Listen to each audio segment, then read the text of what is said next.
Hey everyone, welcome back to another quick and very interesting tutorial. Where in this quick tutorial, I'm going to show you how you can create the world and regional maps for your projects that you can customize them as per your need.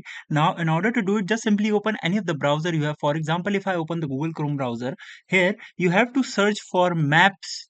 You have to search for mapchart.net. Once you do that, just simply wait for the site to get load. Now you can see here it says create your own map. You need to scroll down and you can see a website.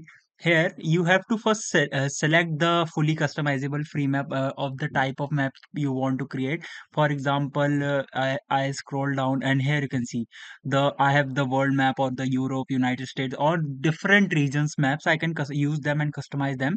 For example, if I select the United States, let's say states, and here you can see a page will open where I can customize the map as per my need. I can color the regions or make changes to them. And once I'm fully satisfied with it, I can simply download the map and use it wherever I want.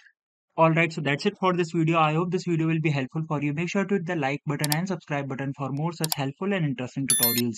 See you in the next one. Take care.